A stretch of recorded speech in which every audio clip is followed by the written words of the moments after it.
Projetos elegantes, com finalidades específicas e construídos com um único propósito: eliminar vidas. As máquinas de execução espelharam e também inspiraram muitas das grandes invenções da humanidade, mecanizando a tortura e o terror. A seguir, conheceremos a engenharia por trás das máquinas mortais. Máquinas mortais. A Inquisição. De 1200 a 1860, diversos movimentos de Inquisição aterrorizaram a Europa. A Igreja atuou em conjunto com o Estado para eliminar hereges, punir pecadores e exercer controle sobre o povo. Eles utilizaram máquinas para facilitar a tarefa. Eles usaram várias tecnologias para causar dor e torturar milhares de pessoas.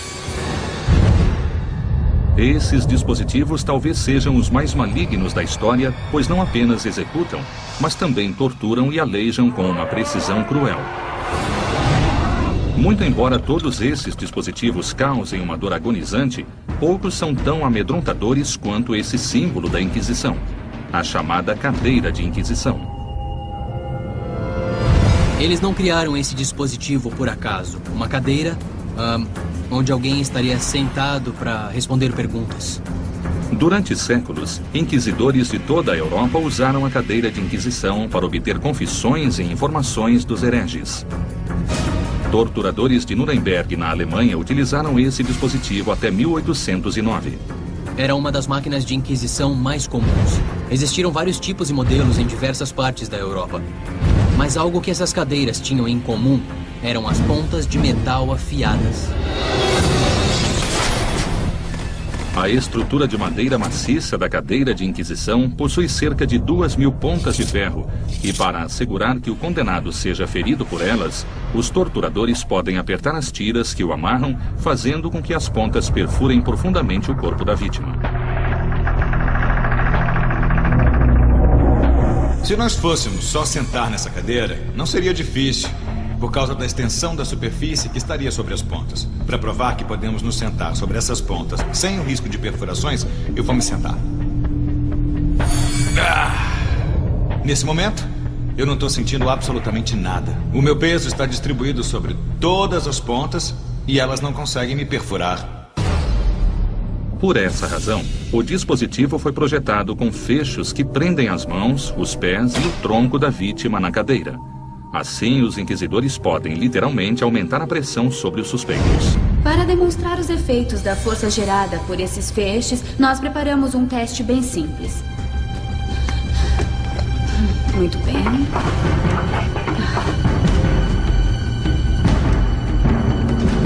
Nós vamos simular as extremidades como mãos humanas normais. Elas só estão apoiadas e nós podemos ver que não há muita pressão aqui. Então, nesse caso, não haveria nenhum ferimento.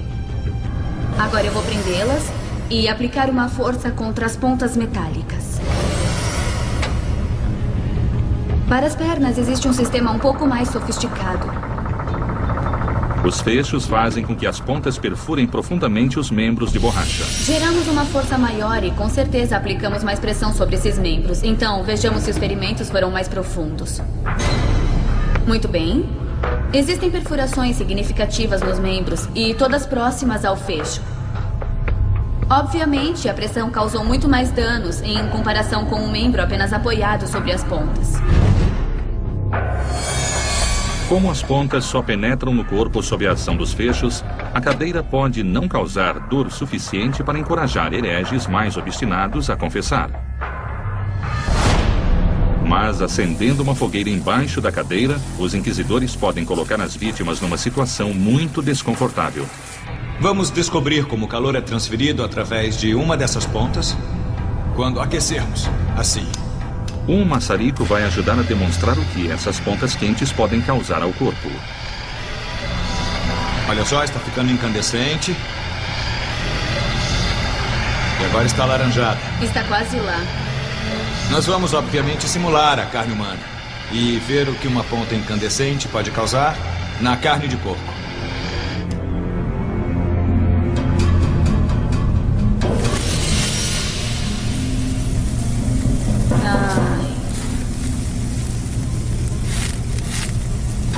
E ainda está queimando. Não é surpresa. Basicamente, você está cauterizando o ferimento internamente. Então, além de causar um ferimento com essa perfuração, terá cicatrização, uma vez que os nervos foram lesionados e está cauterizando todos os vasos sanguíneos. Essa perfuração iria ficar no corpo da vítima por muito tempo. Quando eu pressionei sobre a carne, assim que rompeu a pele, penetrou muito facilmente. Então, se alguém estivesse sentado aqui...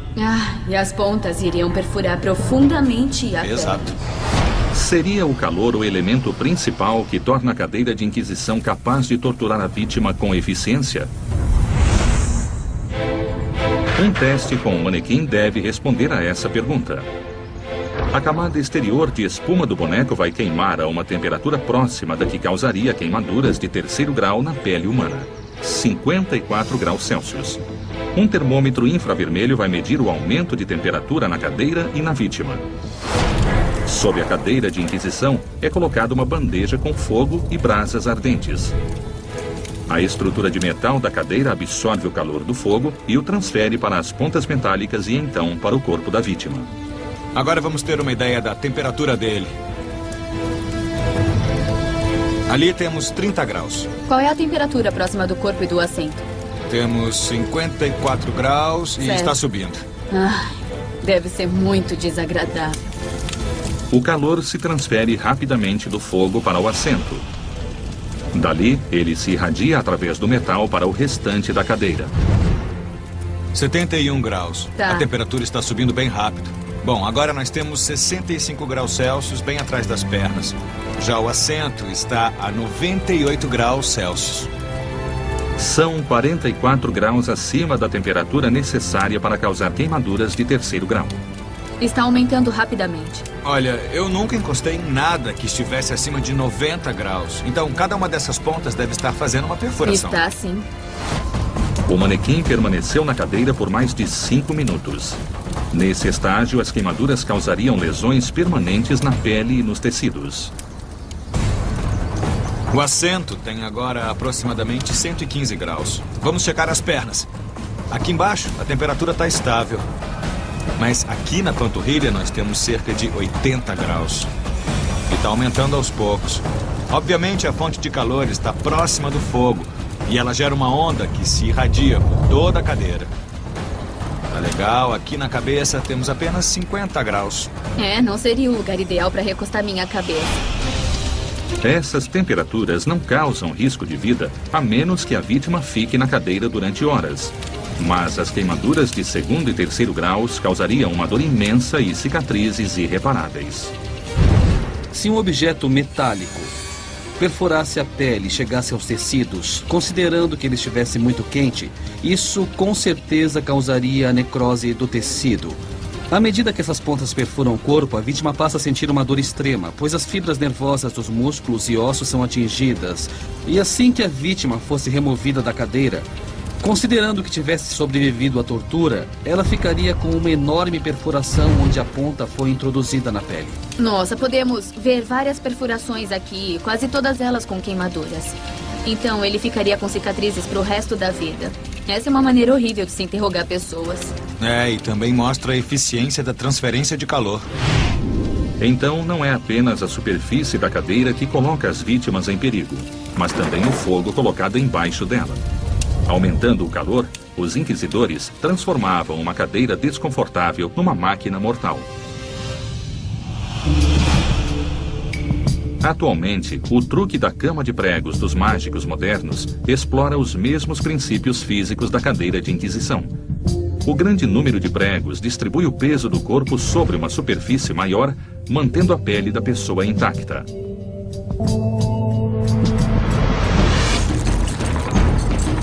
A seguir, veremos como os inquisidores deslocam membros com esse dispositivo e logo depois, seria essa máquina o X da execução?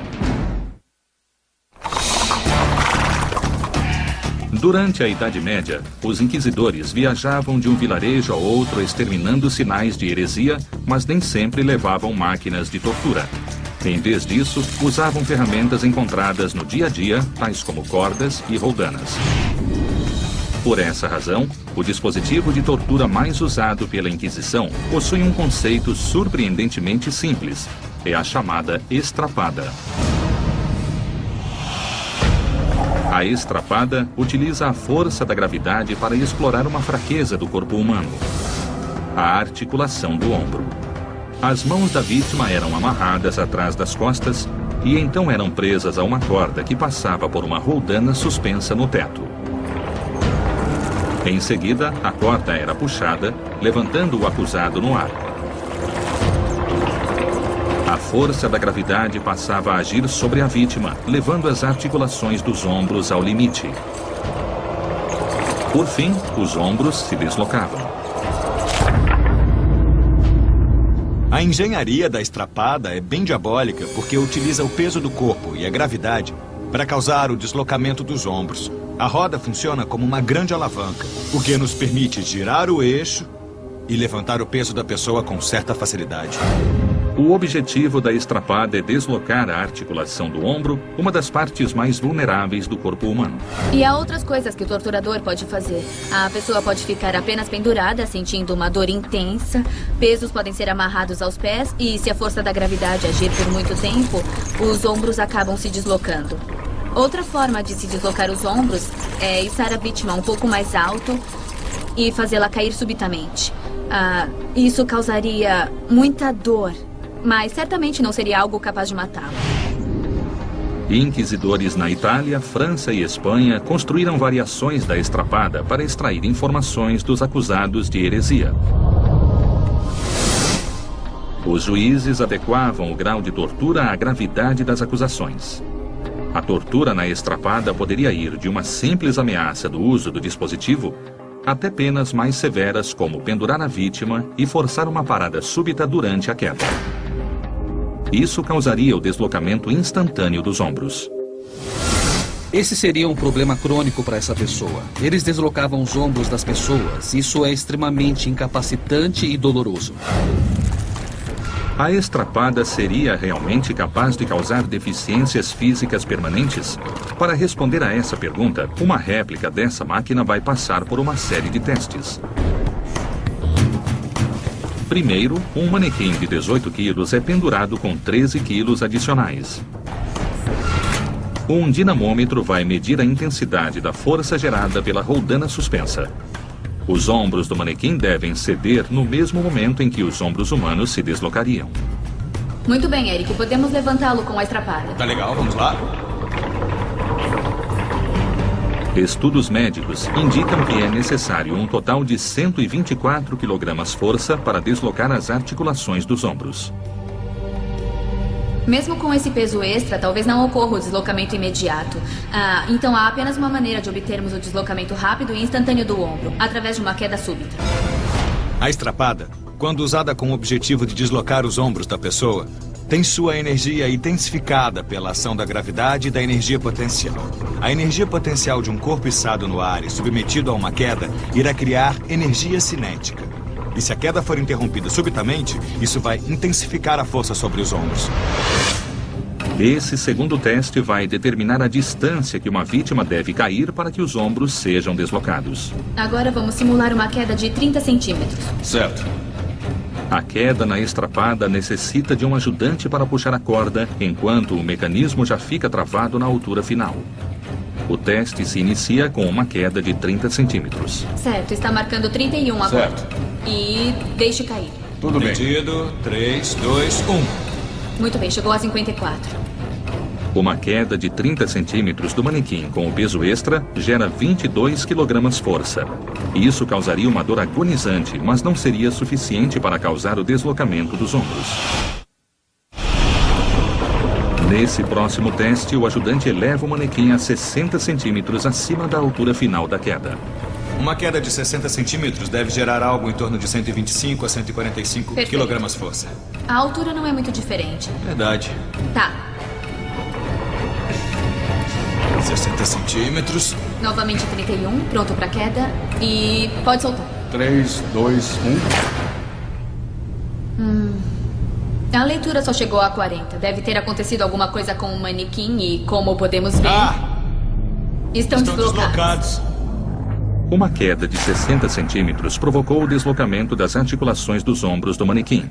Mas por que a leitura do dinamômetro indicou que o dispositivo gerou apenas 40 kg força?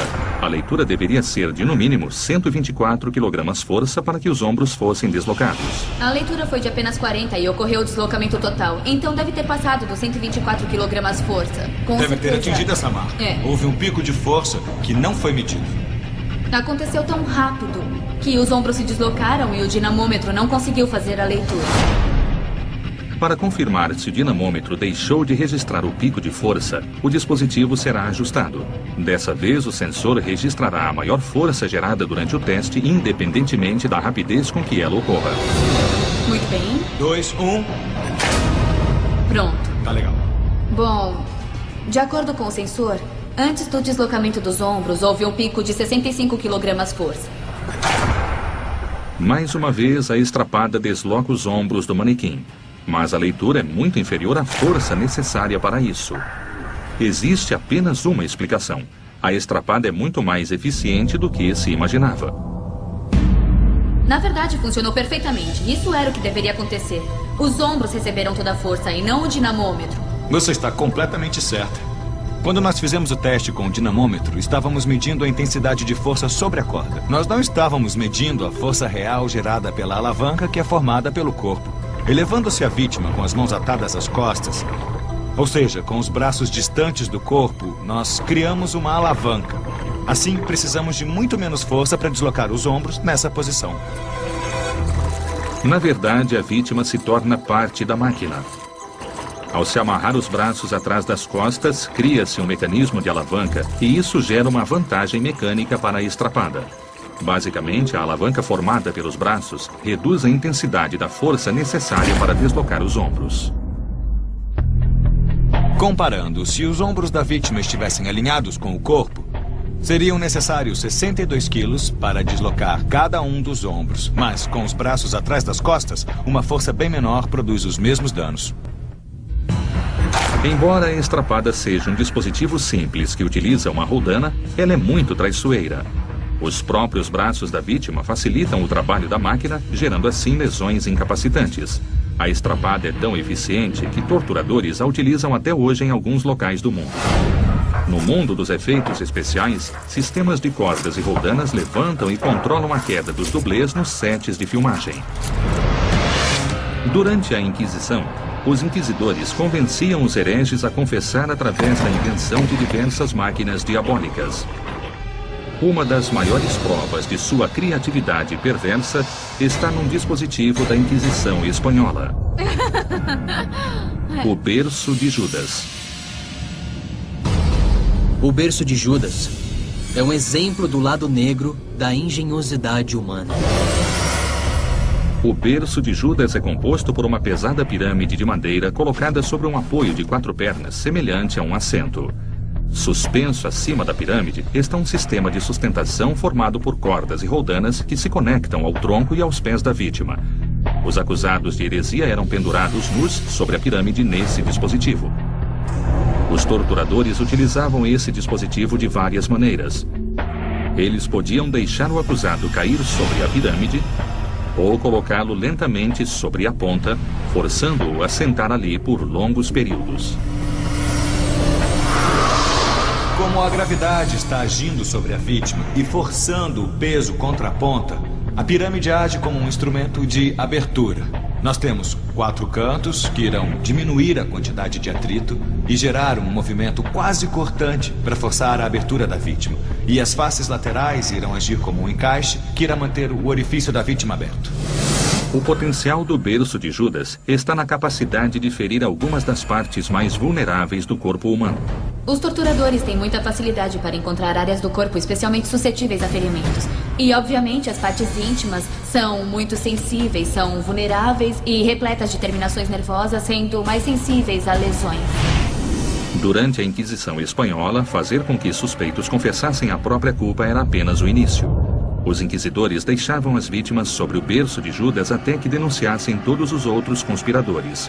Essa foi a inspiração para o nome do dispositivo. O berço de Judas teve o nome inspirado em Judas, que denunciou Jesus para as autoridades romanas. É um nome apropriado, pois qualquer um que passasse por essa dor torturante daria qualquer informação sobre qualquer um ou qualquer coisa. Mas qual das técnicas de tortura do berço de Judas é a mais eficiente? A queda livre ou a descida controlada? Uma série de testes com um manequim e uma réplica do berço de Judas nos dará a resposta. A seguir, os hereges entendem rapidamente o objetivo desse assento do terror. Vamos demonstrar o uso do berço de Judas. E como podem ver, usaremos um manequim para simular o funcionamento dele. A primeira coisa que vão notar são as diversas cordas amarradas ao boneco para tentar posicioná-lo sobre a pirâmide. Será necessária muita coordenação, existem várias pessoas aqui e isso vai se parecer com uma apresentação de marionetes. No primeiro teste, o manequim cairá sobre o berço de Judas. Está pronta, Michelle? Estou. Vai conseguir acertar? Eu vou tentar. Tá legal. 3, 2, 1.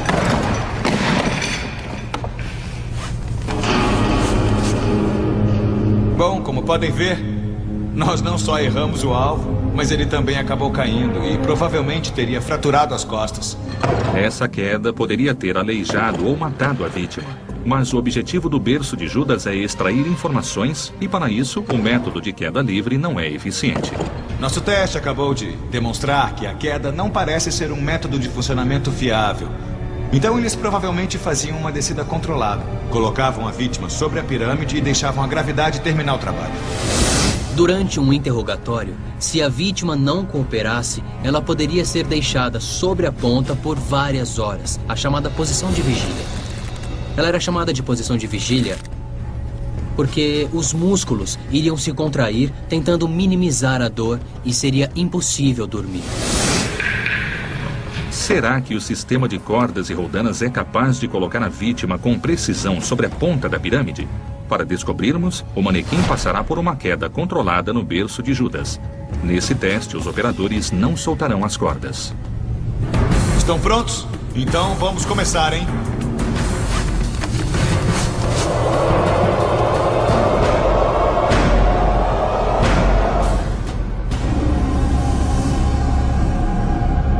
Eles conseguiram colocar o manequim bem na ponta do berço de Judas, mas foi preciso muito esforço.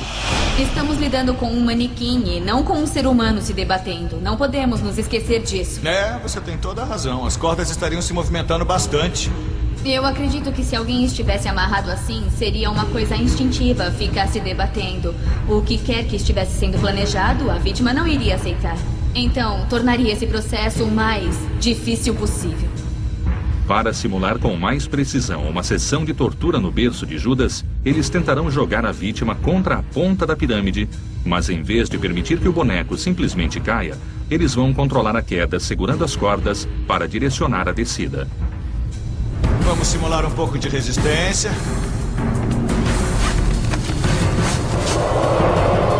Legal, 3, 2, 1. Isso ia doer. Meu Deus, como ia doer. Esse teste mostra exatamente como funciona o berço de Judas. A descida controlada sobre a ponta permite que os torturadores busquem atingir o períneo, uma área sensível entre a genitália e o ânus. O períneo é a área que os ciclistas machucam quando escorregam do pedal e caem sobre a armação de metal da bicicleta. Mas no berço de Judas, a pirâmide faz com que a dor seja constante. Quando a vítima é colocada sobre a pirâmide e a ponta afiada atinge o períneo, a sensação é muito dolorosa. O períneo é muito sensível e existem muitas terminações nervosas ali. E a vítima iria sentir uma dor muito intensa. A perfuração só iria cessar quando chegasse ao osso pélvico. Esses testes revelam que o berço de Judas é um dispositivo de tortura muito eficiente. Utilizando a força da gravidade, ele se transforma em uma máquina de funcionamento constante. Atualmente, a sociedade moderna utiliza os mesmos princípios físicos do berço de Judas. Espremedores manuais utilizam extremidades pontiagudas para extrair o suco das frutas. perseguição aos hereges durante a Inquisição necessitava de inovações constantes e assustadoras. Presumia-se que as acusações eram verdadeiras. Não havia a presunção da inocência. Os inquisidores que buscavam obter confissões dos hereges desenvolveram uma máquina de tortura que colocava a vítima numa situação apertada. Ela era chamada de potro. O potro explora os conceitos físicos da pressão, tensão e compressão para criar torniquetes no corpo humano. O tensionamento contínuo das cordas corta a circulação dos 4 membros, chegando a cortar os próprios membros. O potro não foi desenvolvido para cortar uma pessoa, e sim para comprimir as articulações dos pulsos e tornozelos. O princípio é simples. Um sistema de roldanas interligado a uma alavanca que gera a força necessária para tensionar as cordas. Essa roldana tem uma corda ligada à roldana inferior. As 4 cordas que passam pela parte de cima do potro estão interligadas com a roldana inferior. Os inquisidores espanhóis desenvolveram o potro em meados do século XVIII e o utilizavam para obter confissões de membros da maçonaria e outros hereges. O período de tempo que alguém permanecia no potro podia ser curto ou mesmo se estender por várias horas. O objetivo era obter uma confissão, e isso significava fazer o que o inquisidor julgasse necessário. Mas qual é a sensação de ser amarrado ao potro? Há apenas uma maneira de descobrirmos, amarrando uma pessoa nesse dispositivo. Eu estou curiosa para conhecer a força exercida pelo potro sobre um ser humano. Então eu vou colocar o meu pulso nessa corda para ver como é. Nós conectamos um dinamômetro na corda, assim poderemos medir a intensidade da força colocada sobre o seu pulso. Tá legal, pode começar agora. Tá bom. Tá, eu vou acompanhar as variações. Bom, agora temos 5, subiu para 10. Ao redor do meu pulso já está desconfortável, mas por enquanto eu posso aguentar. Nada confortável. É, eu nem tô apertando muito. Tá. Ai, eu acho que já pode parar de apertar. Eu não consigo mais curvar a minha mão e eu só consigo dobrar os meus dedos um pouco. Já perdi um pouco da sensação tátil e vemos que o sangue da minha mão não está circulando.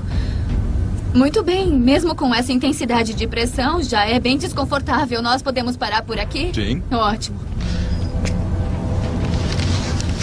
Pronto, olha só isso. A corda deixou a área dolorida e avermelhada, mas isso irá passar em algumas horas. Eu podia apertar bem mais. Eu podia ter sei. apertado muito mais. O potro é realmente capaz de cortar a carne e os ossos, como mencionam alguns relatos históricos? Para descobrirmos, a máquina irá comprimir diversos objetos. Agora vamos descobrir a força gerada pelo potro. Vamos usar uma lata de refrigerante, mas tenha cuidado, porque ela pode explodir. Por que acha que estou aqui deste lado? Quase lá. Você está usando muito mais força. É, eu tô usando bastante força para quebrá-la. Está amassando. Espera, a tampa está abrindo.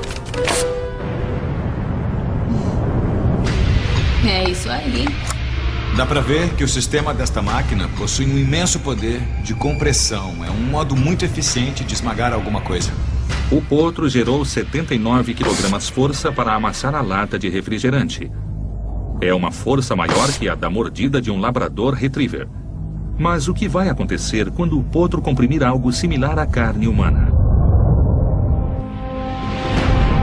Vamos usar um pé de porco para simular a carne humana.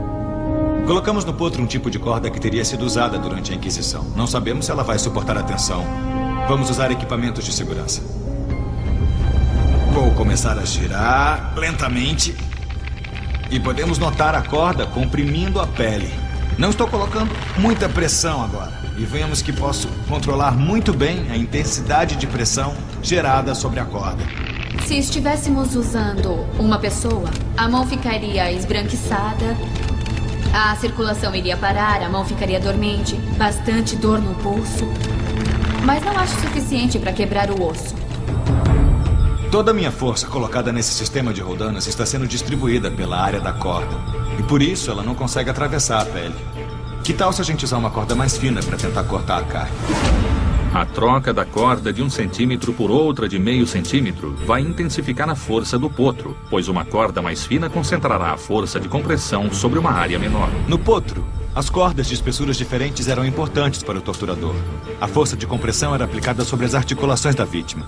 Então, quanto mais grossa fosse a corda, a carga seria distribuída sobre uma área maior. Quanto mais fina a corda, a força se concentraria numa área menor, podendo até mesmo cortar os pulsos da vítima. Para simular o mesmo que fizemos com a outra corda, vamos começar bem devagar. Tá legal? Olha só, já estou colocando bastante força aqui. É isso mesmo. E... Não está cortando a carne, mas comprimindo com força. Podemos ver as saliências perto da corda, mas não está cortando ainda. Está cada vez mais profundo. Eu acho que esse é o ruído da corda. Tem razão. A corda se rompeu. A corda mais fina não suportou a enorme força gerada pelo potro. Ainda está com as marcas, mas não parecem tão profundas quanto as outras. Parece que a corda mais grossa conseguiu penetrar ainda Tem mais. razão. Dá pra ver que essa máquina foi sim projetada para exercer uma força de compressão sobre os pulsos e tornozelos, mas não para quebrar os ossos. Quando aplicamos esse torniquete ao redor dos tornozelos e pulsos, a circulação sanguínea das mãos e dos pés é interrompida. No fim, vai acabar causando a morte das extremidades. É também provável que ocorram lesões nos nervos, o que tornaria a vítima incapaz de agarrar objetos usando as mãos ou os dedos. Embora o potro não seja capaz de cortar os membros das vítimas, ele pode causar dor suficiente para fazê-las ceder às exigências do inquisidor. Ainda que os princípios físicos da tensão sejam responsáveis pela compressão mortal do potro, essas mesmas forças tornam alguns utensílios domésticos muito eficientes, assim como enfatiadores de ovos e de queijo. A seguir, a máquina da Inquisição capaz de acabar com qualquer dissimulação e resistência.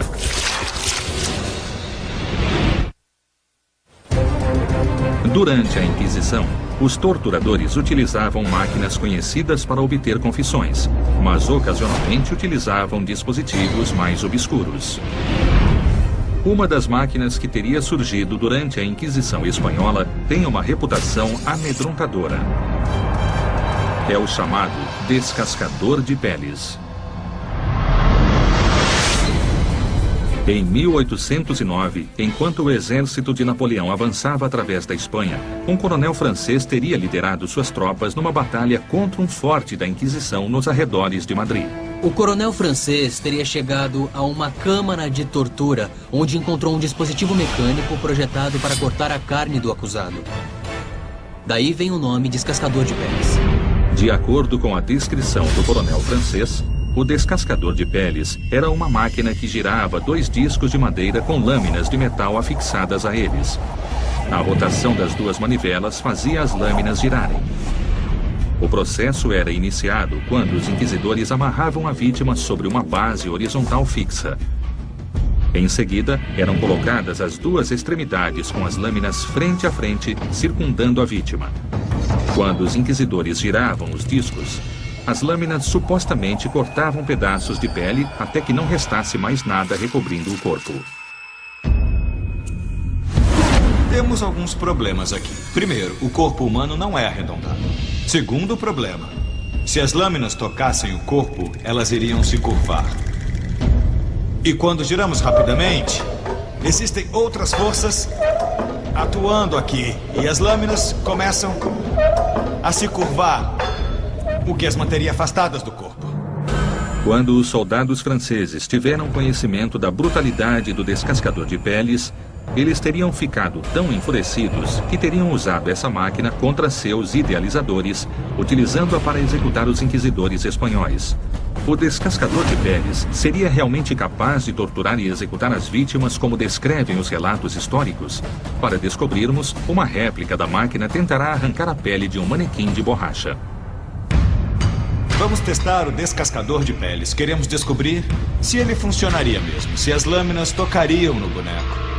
Então temos que descobrir a velocidade de rotação ideal dessas lâminas, pois quanto menor a velocidade, menos curvadas elas vão ficar, aumentando as chances de atingirmos o nosso manequim. Eu vou tentar me igualar à velocidade de rotação do Eric e tentar descobrir se as lâminas vão tocar nas panturrilhas ou nas pernas do boneco.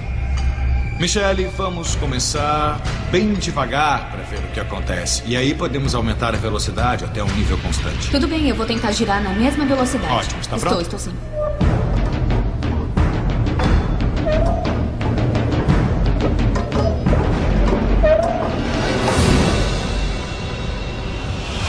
Quando a lâmina atinge o boneco, não o faz rente à pele. Na verdade, a lâmina atinge o braço e interrompe completamente o movimento da máquina. Então a lâmina iria fazer um corte no corpo dessa pessoa. Mas o manequim é feito de borracha, que é muito mais espessa do que a pele humana. Então, nós temos que repensar o processo. Para gerar uma força suficiente para arrancar a pele do manequim, a manivela deve ser girada rapidamente. Mas como as lâminas são muito longas e flexíveis, a força centrífuga afasta as lâminas do corpo enquanto giram, tornando a máquina inofensiva para a vítima. Um pouco mais rápido, vai! Agora vemos que as lâminas estão se afastando do corpo. E esta seria a força necessária para que essas lâminas cortassem o corpo. E elas não estão nem perto dele. Não mesmo. Quando a velocidade das lâminas diminui, elas começam a atingir o manequim em diversas áreas. O dispositivo não está arrancando a pele da vítima, mas as lâminas estão penetrando profundamente no corpo.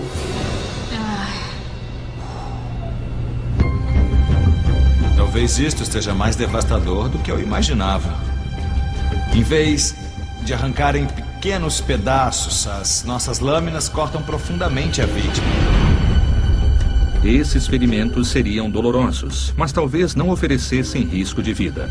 Para entendermos melhor o que essa máquina pode causar quando atinge a carne humana, o descascador de peles irá cortar um pedaço de carne de porco. O porco possui pele e tecidos musculares semelhantes aos humanos.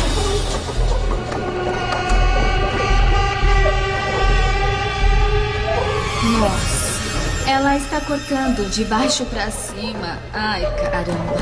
Nós vemos que essas lâminas estão apenas arrancando pedaços de carne e não são nem um pouco precisas. Então, esse não é um descascador de peles de precisão cirúrgica. Ele apenas arranca pedaços. Ele é capaz de cortar pedaços de carne de porco muito melhor que apenas a pele.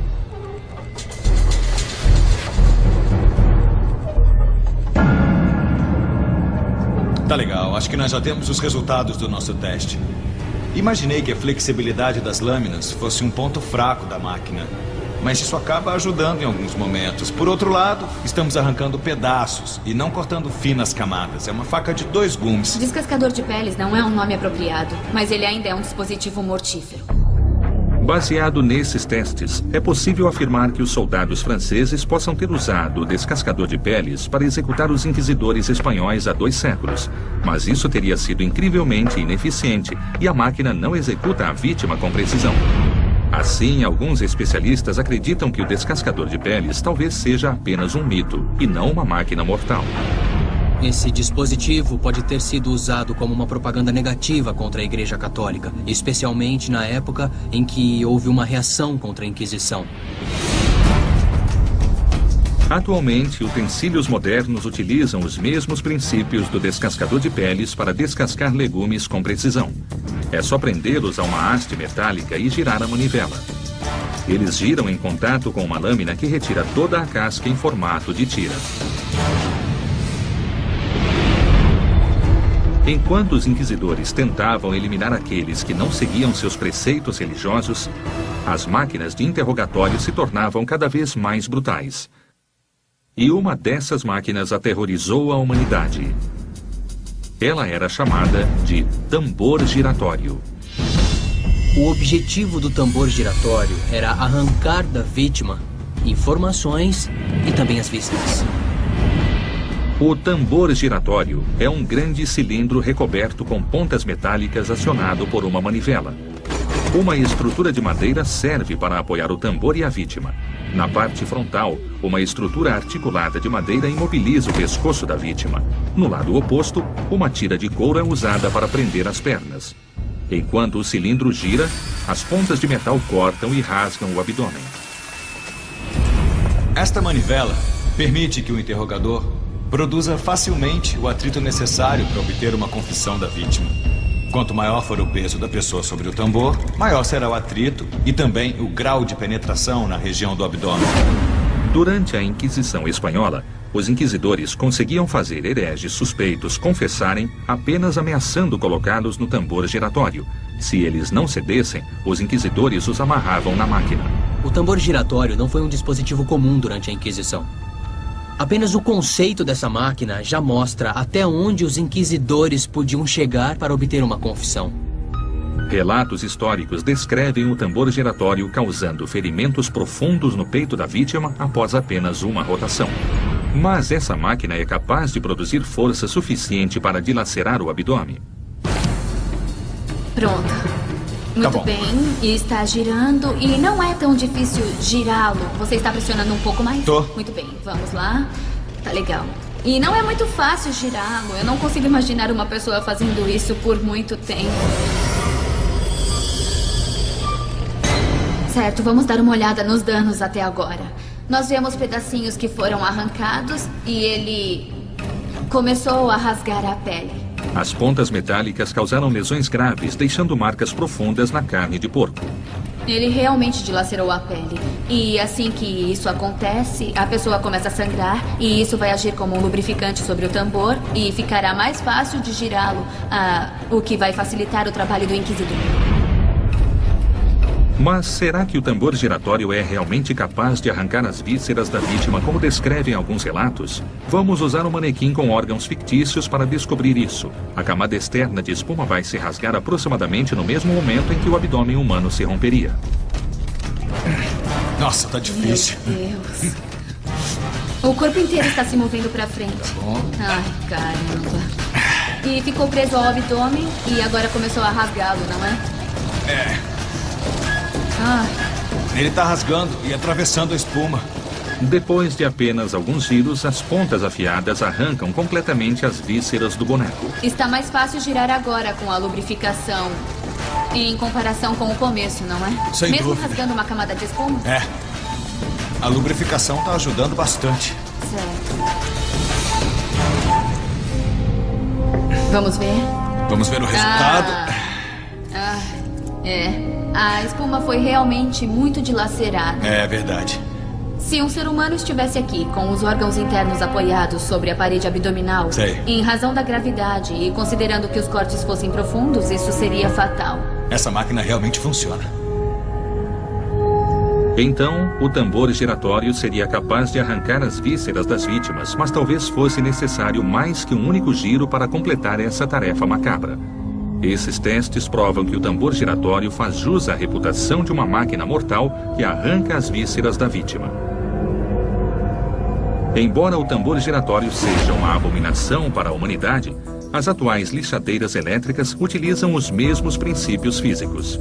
Um tambor giratório interno movimenta a correia, o que gera atrito suficiente para lixar grandes áreas de madeira. Muitas das máquinas inventadas durante o período da Inquisição exibem um entendimento impressionante de conceitos físicos e de engenharia por parte de seus criadores. Mas os inquisidores usavam esses princípios para atingir os objetivos mais cruéis, aleijando, torturando e mutilando as vítimas sem executá-las. Atualmente, os inquisidores são condenados por terem utilizado a gravidade, o atrito e o calor